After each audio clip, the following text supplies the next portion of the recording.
Trump अभी क्या बोल रहे हैं, अगले पल क्या बोलेंगे, ट्रम्प का कुछ पता नहीं। तो ऐसे आदमी पर तो क्या भरोसा करना? ट्रम्प का कहना मोदी किलर है या नहीं है, ये इस देश की जनता जानती है, देश समय-समय पे बताता भी रहता है। लेकिन बतौर डिफेंस एनालिस्ट आप इसको कैसे देखते हैं? कि हमें ना ट्रम्प को कभी सीरियस लेने की ज़रूरत है और कभी नहीं है, क्योंकि वो अनप्रिडिक्टेबल है।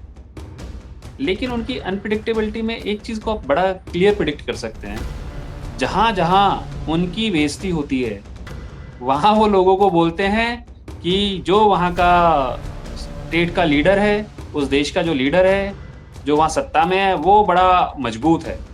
ही इज़ अ किलर। जिसके खुद की बेइज़्ज़ती हो गई, उनके विदेश मंत्री की बेइज़्ज़ती हो गई, तो वो करेंगे क्या? वो सिर्फ़ एक ही बात बोलेंगे कि सामने वाला बड़ा टफ़ है। मेरी वजह से पाकिस्तान बच गया, उससे ये भी पता लग गया कि कौन किसने सीज़फायर के लिए फ़ोन किया, किसने नहीं किया, ट्रम्प आखिर कर क्या रहे थे उस पूरे मसले में। पाकिस्तान ने एक चीज़ अच्छी करी, वो मैं मानता हूँ कि उस वक़्त उनका जो सोशल मीडिया स्ट्रक्चर था ना, जितना लगा हुआ था, सुपर था वो। 1971 के बाद जैसी हार को उन लोगों ने सोशल मीडिया के ऊपर बिल्कुल एकदम तड़कता-भड़कता अपनी विजय दिखाने की पूरी कोशिश करी। सर ये कैसी कौम है सर? कैसे लोग हैं ये? ये अपने बच्चों को पढ़ा रहे हैं कि हम 1971 जीत गए। 93,000 लोगों की पैंटें उतर जाती हैं और वो खड़े होकर अपने वेपन्स को नीचे रख देते हैं, और तब भी अगर वो मानते हैं कि वो वॉर जीत गए, तो उनसे ज़्यादा बेशर्म कौम कोई नहीं हो सकती। जिनके बाप दादा अपनी चड्डी पे ये मुहर लगवा के चले गए कि इंडिया हमारा बाप है, वो कैसे ये कर सकते हैं एक सर? नालायक बच्चा जो होता है ना, उसको रोज़ मार पड़ती है बाप से, लेकिन वो सुधरता नहीं है। भारत ने उसको वही मार मारी है और कई बार मारी है, और भविष्य में फिर पड़ेगी उसको मार, और बहुत जल्दी पड़ने वाली है। मैं आपको ये भी बता देता हूँ, बहुत जल्दी पाकिस्तान को मार पड़ने वाली है, और बहुत शानदार मार पड़ेगी। असली मुसलमान जो थे वो भारत में रुके, और जो नकली थे वो गए पाकिस्तान। देखिए, आपको गेहूं के साथ घुन हमेशा मिलेगा, वो हर जगह मिलेगा। लेकिन पाकिस्तान से जो एंटी इंडियंस थे ना, मैक्सिमम जा चुके हैं।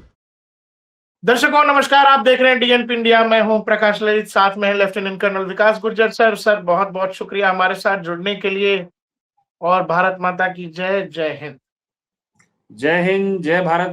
प्रकाश जी, और दर्शकों को जय हिंद, जय भारत। सर बहुत अच्छा हमने सुना कि मोदी जी तो डार्लिंग आदमी है, मोदी जी का चेहरा तो वो एंजल जैसा दिखता है। एंजल मतलब फरिश्ता, हिंदी में कहेंगे तो देवदूत। देवदूत। लेकिन किलर आदमी है, ये बात तो मोदी साहब के बगल में बैठ के भी कहा। एक इंटरव्यू हुआ ट्रम्प साहब का, उसने पूछा कि भाई ये बताओ जी, दो दुनिया का बेस्ट लीडर, सुपर लीडर कौन लगता है तुमको? बोला कि एक तो मोदी, एक शी जिनपिंग। पूछा क्यों क्यों मोदी क्यों? तो बोला कि वहां पर लोग आते जाते रहते हैं, मतलब सरकार के रूप में कई सारे लोग यहाँ यूएस में भी बता दिया, भाई यूएस में ही कई राष्ट्रपति चेंज हो गए। हम्म। बोला कि 12 साल से मोदी है, वेरी टफ गाय, किलर। ये किलर वो कई बार बोल चुके हैं, वो किलर मोदी जी के बगल में भी बोले। और ट्रम्प चुनाव से पहले एक पॉडकास्ट में भी उन्होंने कहा था, मतलब अमेरिकी राष्ट्रपति दूसरे बार चुने जाने से पहले भी उन्होंने एक पॉडकास्ट में ये कहा था।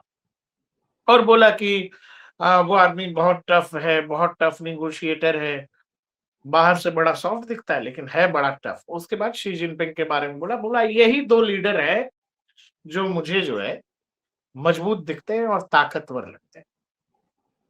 विकास सर, हम सब ट्रम्प की आदतों से वाकिफ हैं। अभी तो मेलोनी को कहा, मेलोनी वाला मामला अलग चल रहा उसका। मेलोनी ने फोटो लिया, नहीं मेलोनी अलग चापे पड़ी है कि इटली स्वतंत्र है, इटली कभी किसी के पास नहीं झुकता, ये वो। हमको पता है कि ट्रम्प का बिहेवियर क्या है। ट्रम्प अभी क्या बोल रहे हैं, अगले पल क्या बोलेंगे, ट्रम्प का कुछ पता नहीं। तो ऐसे आदमी पर तो क्या भरोसा करना? ट्रम्प का कहना मोदी किलर है या नहीं है, ये इस देश की जनता जानती है, देश समय-समय पे बताता भी रहता है। लेकिन बतौर डिफेंस एनालिस्ट आप इसको कैसे देखते हैं? आप इसमें क्या कोई मैसेज पढ़ रहे हैं? जो ट्रम्प दे रहे हैं, क्योंकि दिक्कत तो भारत बहुत दे रहा है यूएस को। लेकिन दिक्कत ये है कि जब पूरी दुनिया में यूएस एक तरह से केवल ट्रम्प के चक्कर में अलग-थलग है, तो वो भारत से तो नहीं अपनी बिगाड़नी चाहेंगे। तो खुले में दुनिया के सामने डार्लिंग, डार्लिंग, डार्लिंग, डार्लिंग बहुत बढ़िया, अरे इससे अच्छा तो कुछ है ही नहीं।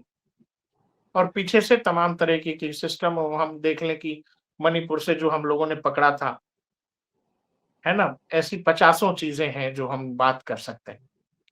आप ज़रा दर्शकों को समझाइए कि जो यूएस राष्ट्रपति कह रहे हैं, उसका असल में मायना वही है जो वो कह रहे हैं? या कुछ ऐसा है जो उसमें बिटवीन द लाइन्स पढ़नी चाहिए? प्रकाश जी, मैं दर्शकों को एक चीज़ बता दूँ कि हमें ना ट्रम्प को कभी सीरियस लेने की ज़रूरत है और कभी नहीं है, क्योंकि वो अनप्रेडिक्टेबल है। लेकिन उनकी अनप्रेडिक्टेबिलिटी में एक चीज़ को आप बड़ा क्लियर प्रेडिक्ट कर सकते हैं, जहाँ-जहाँ उनकी बेइज़्ज़ती होती है, वहाँ वो लोगों को बोलते हैं कि जो वहाँ का स्टेट का लीडर है, उस देश का जो लीडर है, जो वहाँ सत्ता में है, वो बड़ा मजबूत है। ही इज़ अ किलर। सबसे पहले चलते हैं चाइना। चाइना में क्या घनघोर बेइज़्ज़ती हुई है अमेरिका की, उनका जब वो जाते हैं वहाँ पे, सबको पता है। हर जगह न्यूज़ में छाया हुआ था, बहुत बेइज़्ज़ती हुई उनकी, वो वहाँ से चुपचाप उठ के आ गए। उसके बाद उनके secretary of state Marco Rubio आते हैं भारत। वो अपनी मर्ज़ी से कोलकाता पहुँचते हैं, मिशनरी में जाते हैं, जबकि एक स्टेट का अगर विदेश मंत्री एक आता है किसी देश में, तो पहले कहीं न कहीं वो देश के जो राजनीतिक गलियारे होते हैं, उनमें जाके मिलेंगे, वहाँ लोगों से बात करेंगे, उसके बाद अपनी पर्सनल यात्राओं के ऊपर जाएँगे और बाद में वो चीज़ें करते हैं। बट यहाँ पे उन्होंने थोड़ा-सा उल्टा कर दिया। उसका उनको नुकसान क्या हुआ? ना जो उनको बोलते हैं ना बिल्कुल ठंडा रिसेप्शन मिला हर जगह। हर जगह ठंडा रिसेप्शन, ज़्यादा कोई बातचीत नहीं, कोई लाइमलाइट नहीं, कुछ नहीं। यानी एक जगह राष्ट्रपति की बेइज़्ज़ती, एक जगह विदेश मंत्री की बेइज़्ज़ती। अब ऐसे देश के जब प्रधान से आप जाके मिलोगे, जिसके खुद की बेइज़्ज़ती हो गई, उनके विदेश मंत्री की बेइज़्ज़ती हो गई, तो करेंगे क्या? वो सिर्फ़ एक ही बात बोलेंगे कि सामने वाला बड़ा टफ़ है। आप कैसे बोल सकते हो यार उसने मेरी बेइज़्ज़ती कर दी? आप ये तो नहीं बोल पाओगे। आप उसको क्या बोलोगे? बिकॉज़ जियोपॉलिटिक्स में आप किसी इंसान को डायरेक्ट नहीं बोल सकते, आपने मेरे साथ ये गलत किया। आप बिटवीन द लाइन्स चीज़ों को बोलते हो। यार he is a tough negotiator, he is a total killer, he is a gem good of guy, he is a angel.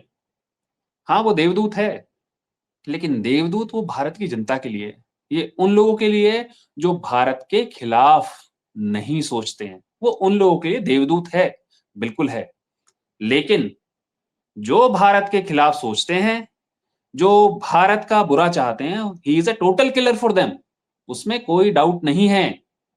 बिल्कुल ही डाउट नहीं है। लेकिन यहाँ पर जो वो बोल रहे हैं शी जिनपिंग के बारे में और भारत के प्रधानमंत्री के बारे में, मुझे ये लगता है कि कहीं न कहीं वो इन चीज़ों को आयरॉनिकली यानी उल्टा बोल रहे हैं। उनका कहने का संदर्भ अलग है, लेकिन वो संदर्भ जताने का तरीका उनका बड़ा पॉलिश्ड है। क्योंकि जियोपॉलिटिक्स में पॉलिश्ड बातें ज़्यादा करते हैं।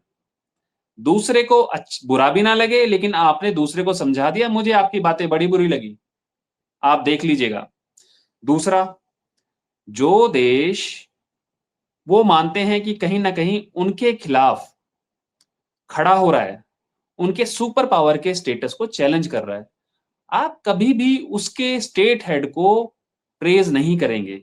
क्योंकि जियोपॉलिटिक्स में आप उनके स्टेट हेड को अगर आप कहीं प्रेज़ कर रहे हैं, तो आप अपने आप को अंडरमाइन कर रहे हैं। इसका मतलब ट्रम्प अपने आप को अंडरमाइन दिखा के, अपने आप को कमज़ोर दिखा के, वो कमज़ोर दिखाने की कोशिश नहीं कर रहे हैं, बट इस तरह से चीज़ों को करके वो कहीं न कहीं अपनी बातें लोगों को समझाने की कोशिश कर रहे हैं। और किनको? सिर्फ़ उन दोनों लोगों को कि तुम दोनों पे मेरी सीधी नज़र है, तुम ध्यान रखना। तुम लोगों ने जो मेरे साथ किया है और मेरे विदेश मंत्री के साथ जो किया है, मैं याद रखूँगा वो। कहानी वहाँ पे है सारी की सारी। उन्होंने रशिया के लिए क्यों नहीं बोला? रशिया पिछले 3 साल से लड़ाई लड़ रहा है, एस-400 भारत को एक्सपोर्ट भी कर रहा है। वो देश जो 3 साल से लड़ाई में घिरा हुआ है, वो सर्वाइव कर रहा है, वो डीज़ल, पेट्रोल लोगों को दे रहा है, कच्चा तेल दे रहा है, सब कुछ कर रहा है और प्रॉपर सर्वाइव कर रहा है। उसके बारे में एक भी शब्द नहीं बोला उन्होंने। इस क्योंकि अभी रिसेंटली उनके बीच में ऐसा कुछ हुआ नहीं है, कोई बातचीत ऐसी हुई नहीं, वरना वहां पे वो उनको भी लेके आ जाते बीच लपेटे में और उनको भी यही बोलते। लेकिन अभी कहीं ना कहीं उनके अपने हित वहां पे जुड़े हुए हैं, वो उन चीजों को कहीं ना कहीं गड़बड़ नहीं करना चाहते। ट्रंप की बातों के दो मायने हमेशा रहते हैं और हमेशा दो मायने ही रहेंगे। हमेशा खुश होकर पॉजिटिव सोचने की जरूरत नहीं है, कभी कभी उनके बीच का we have to read between the lines. तो मैं तो यही रीड करता हूँ। लेकिन सर जैसे ट्रम्प का कैरेक्टर है कि जो मेलोनी के साथ उसने किया, कह रहे ये फोटो खिंचवाना चाह रही थी मेरे, तो उसका उसकी हालत बहुत खराब है अपने देश में, मेरे से फोटो खिंचवा के अपना नाम ये बढ़ाना चाहती थी, ये वो ब्ला ब्ला। ट्रम्प बड़बोले। ट्रम्प कभी कुछ मतलब बहुत कम मौके हैं जब कुछ रखते हैं, और देखो उसने ऐसे कहा कि I am the boss G7 वाली मीटिंग में। क्या मतलब ट्रम्प इतना सोच पाते हैं कि हाँ भाई कुछ बोल देता हूँ, कुछ रख लेता हूँ, क्योंकि वो हमको याद है चीन में मतलब पूरी की पूरी इकोनॉमी, अमेरिकी इकोनॉमी लेके चला गया वो आदमी। एनवीडिया से लेके जो टेस्ला के मालिक हैं सबको लेकर के चला गया, एलन मस्क वगैरह सब थे। मिला उसको कुछ भी नहीं, कुछ भी नहीं। खुले में बोला कुछ नहीं मिलना है, कुछ नहीं मिल रहा जी। और हम लोगों को याद है कि ट्रम्प जैसे ही एयरफोर्स वन में लौटे चढ़ने के लिए, उन्होंने कहा कि मैंने तो पाकिस्तान को बचा दिया। याद होगा आपको कि मेरी वजह से पाकिस्तान बच गया। उससे ये भी पता लग गया कि कौन किसने सीज़फायर के लिए फ़ोन किया, किसने नहीं किया, ट्रम्प आखिर कर क्या रहे थे उस पूरे मसले में। अब देखिए, जब ट्रम्प ये कह रहे हैं, उनसे बार-बार पूछा है एंकर ने कि आपको अच्छा कौन लगता है? बोला मोदी, मेरा फ्रेंड है। हाँ, लेकिन वो लोग ना हमको लूट रहे थे इंडिया वाले, डील में लूट रहे थे, तो अब हमने थोड़ी बराबरी की है, तो लेकिन हाँ, वेरी टफ, वेरी टफ। तो ये मैसेजिंग है, आप कह रहे हैं कि बहुत सारी चीज़ों में हमने उनको अनकंफर्टेबल किया है, और वो बात वो हमको वो दूसरे तरीके से बोल रहे बिल्कुल। देखिए, ट्रंप जब ये बोलते हैं कि उन्होंने पाकिस्तान को बचा लिया या चाइना के साथ उनकी डील अच्छी नहीं हुई है, ये हर चीज़ को कहीं न कहीं तोल और मोल के बोलने की कोशिश अगर कर रहे हैं, लेकिन वो कर नहीं पाते हैं। वो कहीं न कहीं अपने ही एलाइज़ को अनकंफर्टेबल कर देते हैं। अब मेलोनी की जो आप बात कर रहे थे शुरुआत में, देखिए जॉर्जिया मेलोनी अगर उनके साथ लगी हुई है और उनसे बातें कर रही है, कोई ना कोई स्टेट हेड किसी ना किसी स्टेट हेड से बात करेगा। आपने देखा भी होगा जो पिक्चर्स आई थी सारी की सारी, डोनाल्ड ट्रंप से हमारे देश के प्रधानमंत्री बात ही नहीं करते हैं जब पोडियम पे खड़े होते हैं फोटोज़ खिंचाने के लिए, वो बात ही नहीं करते उनसे। उनको इग्नोर कर देते हैं, वो उनकी तरफ नहीं देख रहे हैं, वो उनकी तरफ नहीं देख रहे हैं। वो आगे बढ़ जाते हैं। फिर वहाँ पे आके बैठते हैं। बाकी देशों के जो राष्ट्राध्यक्ष हैं वो आपस में बात कर रहे थे। डोनाल्ड हैं। ट्रंप जब अंदर आते हैं मेज के ऊपर, वहाँ चुपचाप बैठे होते हैं। तो वहाँ से समझ में आता है कि बंदा कहीं न कहीं अलग-थलग तो पड़ा हुआ है। खींच कहाँ निकालेगा? खींच तो निकालेगा ना अपनी। आप एक सुपर पावर देश के राष्ट्राध्यक्ष हो, लेकिन आपको कोई दाना नहीं डाल रहा है, कोई घास नहीं डाल रहा है और जो बंदा आपको घास डाल रहा है, उसने बोला, "अरे यार, उसने आपको देखा, आपके साथ थे वो।" बोला, "हाँ, वो फ़ोटो खिंचाने के लिए थे।" इसका मतलब आपकी खींच है ये, और कुछ नहीं है। एक बंदा जब खींच जाता है, तो वो अपने जो साथ खड़े हुए इंसान होते हैं, उसको भी नुकसान पहुँचाना शुरू कर देता है। पाकिस्तान देखिए, पाकिस्तान अमेरिका से फ़ायदा ले रहा है। पाकिस्तान अमेरिका के पास गिड़गिड़ाया। उसने बोला, "जी, भारत हमें बहुत मार रहा है।" उनकी ब्रह्मोस हमारे जितने जो एयरपोर्ट्स हैं, हमारे फाइटर जेट्स के जो हैंगर्स हैं, उन सबको तबाह कर चुके हैं। हमें बचाइए। वो बोलता है, "हाँ, मैं देखता हूँ। हाँ, मैं देखता हूँ।" लेकिन जो मैसेजिंग आई, वो भारत ने क्लियर कर दी कि पाकिस्तान बात करेगा तो देखेंगे, वरना नहीं करेंगे। पाकिस्तान गिड़गिड़ाता है और लिटरली पाकिस्तान गिड़गिड़ाता है। आप देख लीजिएगा पाकिस्तान के जो हैंडल्स हैं, जितने भी पाकिस्तान ने एक चीज़ अच्छी करी, वो मैं मानता हूँ कि उस वक़्त उनका जो सोशल मीडिया स्ट्रक्चर था ना, जितना लगा हुआ था, सुपर था वो। उन्होंने एक बिल्कुल जिसे बोलते हैं ना 1971 के बाद जैसी हार को उन लोगों ने सोशल मीडिया के ऊपर बिल्कुल एकदम तड़कता-भड़कता अपनी विजय दिखाने की पूरी कोशिश करी। लेकिन देखिए अरे वो आज के अपने टाइम में ना बच्चों को, सोशल सर ये कैसी कौम है सर? कैसे लोग हैं ये? ये अपने बच्चों को पढ़ा रहे हैं कि हम 1971 जीत गए। जब क्या खाते हैं सर ये लोग? 93,000 लोगों की पैंटें उतर जाती हैं और वो खड़े होकर अपने वेपन्स को नीचे रख देते हैं, और तब भी अगर वो मानते हैं कि वो वॉर हाँ, जीत गए, तो उनसे ज्यादा बेशर्म कौम कोई नहीं हो सकती, और वो बेशर्म कौम जिनके पाकिस्तानी बाप हो सकती दादा है। पूरा जिनके बाप पाकिस्तान दादा बेशर्म है। जिनके बाप दादा अपनी चड्डी पे ये मुहर लगवा के चले गए कि इंडिया हमारा बाप है, वो कैसे ये कर सकते हैं सर? वो पढ़ाए देखिए, अपने बच्चों को कि हम जीत गए थे 70 में। बाप हमेशा बाप होता है, कुछ भी कर लीजिए।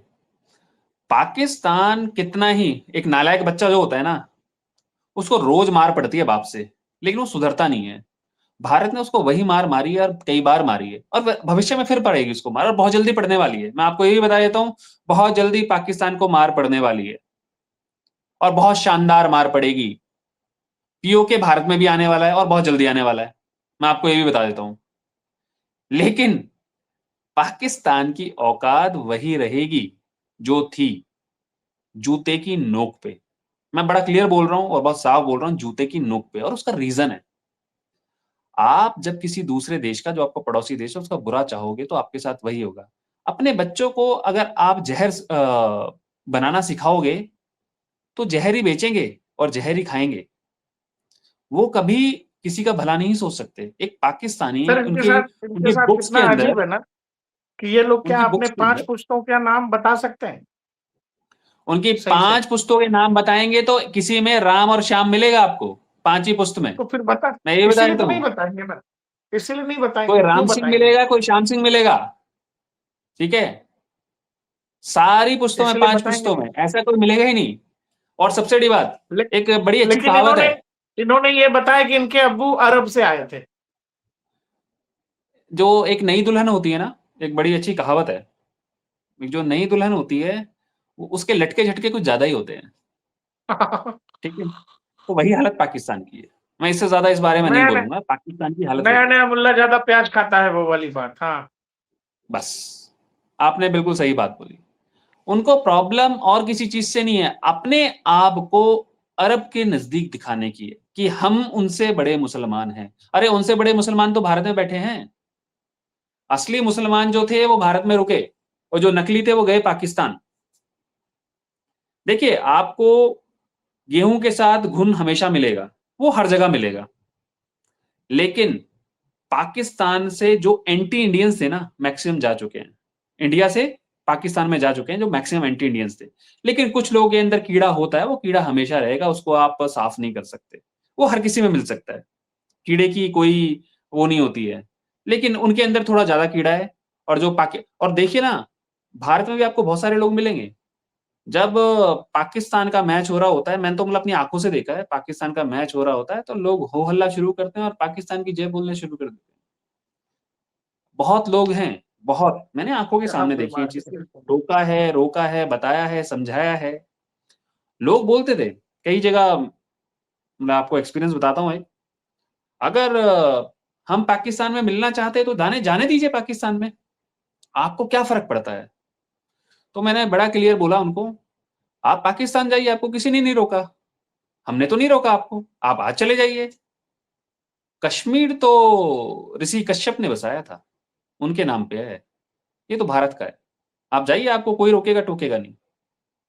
आज वही लोग, मैं आपको सही बता रहा हूं, जिस बंदे ने ये बात बोली थी, आज वही बंदा बोलता है मेरे को, सर आप उस दिन बिल्कुल सही थे। आज वही बंदा बोलता है, मैं आपको मतलब, मैं नाम नहीं बताऊंगा, मैं जगह नहीं बताऊंगा। आर्टिकल 370 हटने के 2 साल के बाद वो बंदा मुझे बोलता है कि सर आप बिल्कुल सही थे, जब उस दिन हमारा डिस्कशन हुआ था। अगर हम लोग कहीं गलती से पाकिस्तान में चले गए होते, तो आज हमारा वही हाल होता जो पाकिस्तान में बाकी कश्मीरियों का हो रहा है। जितने भी इंटरनल कॉन्फ्लिक्ट, जो पाकिस्तान की इंटरनल फॉल्ट लाइंस हैं, उनमें पीओजे के बहुत बड़ा मैटर है। पाकिस्तान ने उसकी, मैंने खुद अपनी आंखों से पाकिस्तान को, उसकी डेमोग्राफी को चेंज होते हुए करते हुए देखा है। पाकिस्तान में एक नियम है कि पीओजेके के अंदर जो उनके फौजी लोग हैं, उनको वो अलग से जगह देते हैं, उनको घर देते हैं। जैसे ही बंदा रिटायर होता है, उनको वहां पे प्लॉट्स दिए जाते हैं, अपने घर कंस्ट्रक्ट करते हैं। किस लिए? वहां की डेमोग्राफी को चेंज करने के लिए। अभी जो नया नियम आया है पीओजेके में, उसी की वजह से ये सारे प्रोटेस्ट हैं। 12 सीटें दे दी उन्होंने उन लोगों को, कि जो लोग बाहर से आके बसे हुए हैं। वो कौन से शरणार्थी हैं भाई? वो सारे फौजी बंदे पाकिस्तान की फौज के हैं। वो सारे आईएसआई एजेंट हैं, वो वहां बैठे हैं, वो जितने भी टेररिस्ट हैं उनको वो ट्रेन कर रहे हैं वो लोग वहां पे बैठ के। सारा का सारा इकोसिस्टम उन्होंने वहां पे सेट किया हुआ है। और पाकिस्तान आज नहीं कर रहा है, ये हमेशा से करता है। देखिए ट्रंप से बात शुरू हुई थी, लेकिन इसमें कहीं ना कहीं जो विदेशी हाथ है ना वो बड़ा मजबूत है। वो कभी नहीं चाहते हैं कि भारत प्रॉपर सेटल हो जाए, कि वो भारत के दोनों कोने के ऊपर, दोनों फ्लैंक्स के ऊपर ऐसे मर्ज को रखना चाहते हैं, ऐसे कैंसर को रखना। Pakistan is a cancer actually.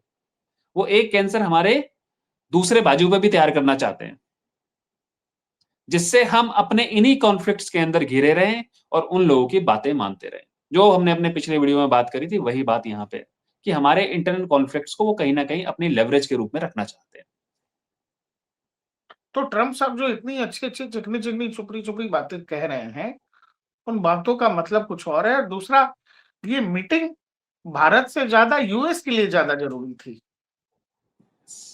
उसका बैकग्राउंड बिल्कुल और वो लोग बहुत लंबे समय से तैयार कर रहे थे कि प्रधानमंत्री नरेंद्र मोदी मिलने को तैयार हो, क्योंकि ऐसी बिल्कुल। खबरें थी कि मोदी जी तो फोन नहीं उठा रहे, मोदी जी बात वो क्यों व्हाइट करेंगे हाउस का उनसे? कॉल तक नहीं ले रहे थे। क्यों करेंगे बात?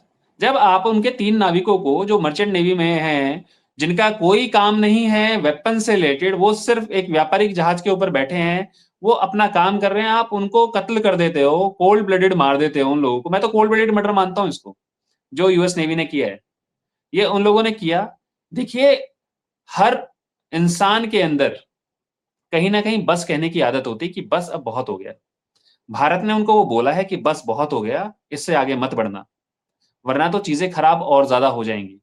ट्रम्प बेशक कितना ही बोले कि वो हमारे दोस्त हैं, he is a killer, he is a gem good of a guy, और ही इज अ देवदूत, और व्हाटएवर ही सेज, वो कितना ही उनको बोल लें, लेकिन भारत ने कहीं ना कहीं उनको बताया है कि अगर आप इस तरह की चीजें चलाएंगे तो हमारे और आपके बीच के संबंध और ज्यादा खराब होंगे, और इसके नुकसान भी गिनाए हैं। तब जाके ये चीजें इतनी हुई हैं। और सबसे बड़ी बात, मार्को रूबियो जब यहाँ पे आए थे तो कहीं ना कहीं इन बातचीतों का कहीं ना कहीं रूपरेखा सेट हुई होगी। जयशंकर भी गए थे वहां पे, हमारे विदेश मंत्री, अरे भाई, अब उन्होंने भी वहां रूपरेखा सुपर सेट करी पावर होगी। देश का विदेश मंत्री आ रहा है, और यहाँ पर बिल्कुल जूनियर सेक्रेटरी लेवल का आदमी आप एमईए से भेज रहे हो, जो शायद यूएस डेस्क देखता होगा मिनिस्ट्री ऑफ एक्सटर्नल बिल्कुल अफेयर्स में। तो फिर समझ तो आती है ना लोगों को कि भाई हम आए हैं बिल्कुल यार, बिल्कुल। तो ठंडा, मामला कितना खराब है। बिल्कुल ठंडा वेलकम मिला और है वो उनको, जहां और भी ये जा जरूरी रहे भी थे, था। वो जहां भी जा रहे थे उनको जिस तरह से पत्रकारों ने भी जो सवाल किए, वो तो हम्म। मैसेज गया कि भाई इंडिया में लोग खुश नहीं है जो कुछ ऑपरेशन सिंदूर के बाद यूएस कर रहा है। और ये मैसेज यूएस ने गया, वो इंडिया बार के साथ अच्छा बार क्या करा है? कुछ अच्छा नहीं किया। ऑपरेशन सिंदूर के खुद बाद उसने हमारे रिलेशन खुद वो ये भी कह रहे थे डिटेरियोरेट कि हुए हैं।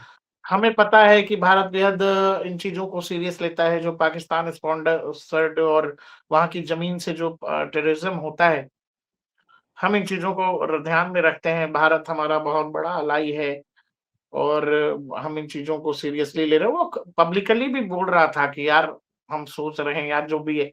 तो उसको ये तो मैसेज हर तरफ से दिया गया। इवन जब एनएसए से जब मुलाकात हुई, तो वो जो अंदर लोग कह रहे हैं कि भाई एनएसए के लेवल पर ये कह दिया गया कि देखो यार ठीक है, सुपर पावर हो आप, बहुत सारी चीजें हैं, ठीक है, हम लोग इग्नोर कर देते हैं, लेकिन जब हमारी इंटरनल पॉलिसीज की बात आएगी, हमारे इंटरनल मैटर और आंतरिक मसलों की या विदेश नीति की, वहां आप लोगों का हम कुछ सुनेंगे नहीं। और एनएसए से वो मुलाकात इसलिए करवाई गई कि वो क्लियर मैसेज दे दिया जाए। एनएसए के लेवल का आदमी डोभाल साहब हैं, हम्म। जब वो मुलाकात हो रही है तो बहुत क्लियर है कि वहां क्या कहा गया होगा कि भाई हर चीज थोड़ी सुन के ले लेंगे यार। ठीक है, बढ़िया है, कर रहे हो, हमें उससे कोई फर्क भी नहीं पड़ता सुन के लेने में, लेकिन हर चीज हम्म। का एक लिमिट होता है जो आप लिमिट क्रॉस कर रहे हो।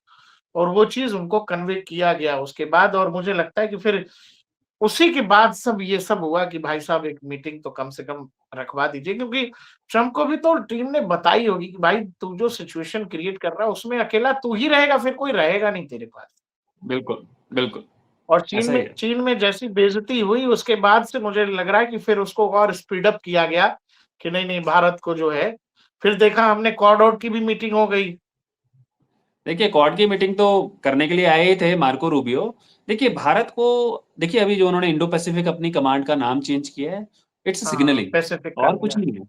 ये सिग्नलिंग है एक, कि अमेरिका ये बताने की कोशिश कर रहा है कि देखिए अगर आप हमें भाव नहीं देंगे तो हम भी आपको भाव नहीं देंगे। अमेरिका ये बताने की कोशिश कर रहा है, लेकिन हमें फिर ये समझने की ज़रूरत है कि देखिए, एक कमांड के नाम में कुछ नहीं रखा है।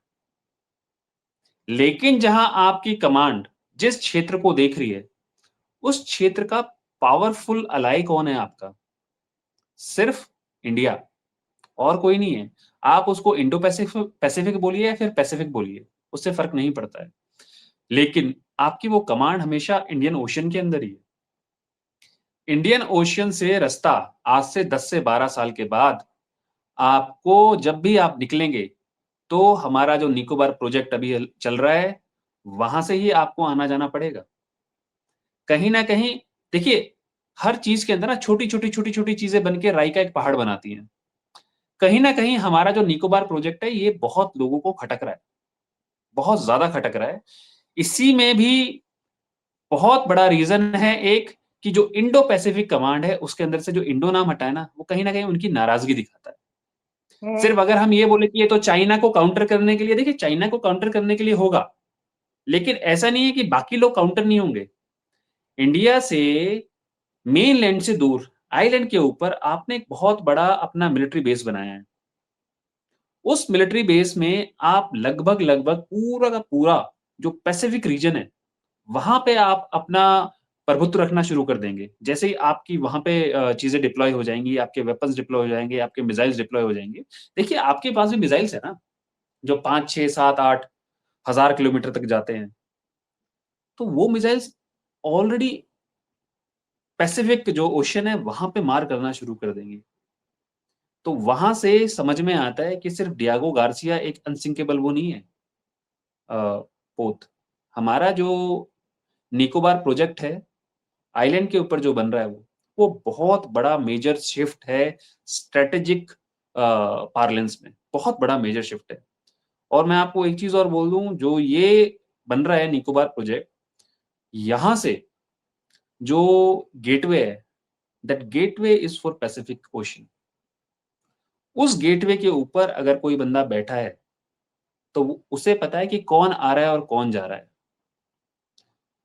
अभी चाइना ने मैंने अपने पिछले वीडियो में बात करी थी, पिछले 2-3 वीडियो पहले बात करी थी हमने कि चाइना ने हल लेस, सेल लेस पनडुब्बियाँ बनानी शुरू की हैं। वो उथले पानी के अंदर भी चल सकती हैं। वो ऐसी ही चीज़ों को काउंटर करने के लिए कर रहा है। भारत का जो ये प्रोजेक्ट है, ये बहुत बड़ा मार्वल होगा स्ट्रैटेजी पार्लेंस में। ये इंडिया का बहुत बड़ा स्ट्रैटेजिक शिफ्ट है कि भारत ने निकोबार में अपना पूरा का पूरा बेस बड़ा बन करने की कोशिश कर रही है। इसलिए अगर अमेरिका को लगता है या किसी भी कंट्री को लगता है कि भारत कहीं न कहीं उसको चुनौती देने की कोशिश कर रहा है, तो वो कहीं न कहीं भारत के पर कतरने की कोशिश करेंगे। और भारत के पर कतरे कैसे जाएँगे? आपको हर जगह पे थोड़ा-थोड़ा, थोड़ा-थोड़ा अनस्टेबल करके, हर हम्म। एरिया में थोड़ा-थोड़ा अनस्टेबल करके। तो इसीलिए अभी उसी चीज़ में सारी उसी लाइन में, उसी माला के अंदर ये सारी चीज़ें पिरोई जा रही हैं, जो भारत के साथ अभी वाह, हो रही हैं चीज़ें। बहुत-बहुत ये शुक्रिया, मेन बहुत शुक्रिया विकास सर इस पूरी कहानी को ऐसे समझाने के लिए। नहीं, यहाँ तो आदमी गीला है एकदम, अरे ट्रम्प साहब। अब तो खैर ट्रम्प की कहानी ट्रम्प बहुत बार बता चुके हैं कि वो क्या है, क्या नहीं है। लोगों को कुछ-कुछ समझ भी आता है। आपने जिस तरीके से समझाया, एक दूसरा पक्ष लोगों को बहुत साफ-साफ नज़र आ रहा होगा। बहुत शुक्रिया हमारे साथ जुड़ने के लिए लेफ्टिनेंट कर्नल विकास गुर्जर सर, बहुत-बहुत धन्यवाद हमारे दर्शकों को अपना कीमती समय देने के लिए। दर्शकों, सर का एक अपना चैनल भी है बूट्स एंड बॉर्डर्स, उस पर भी जाकर के देखिए। सर रोज नए अलग-अलग विषयों पर वीडियोस करते हैं। इसके अलावा सर का एक ट्विटर हैंडल भी है, वो हम नीचे दे देंगे, वीडियो में आपको दिख जाएगा। वहां से आप सर को ट्विटर पर भी फॉलो कर सकते हैं। देखते रहिए डीएनपी इंडिया, हर खबर भरोसे के साथ। सर, जय हिंद, जय भारत। जय हिंद, जय जय हिंद भारत। सर।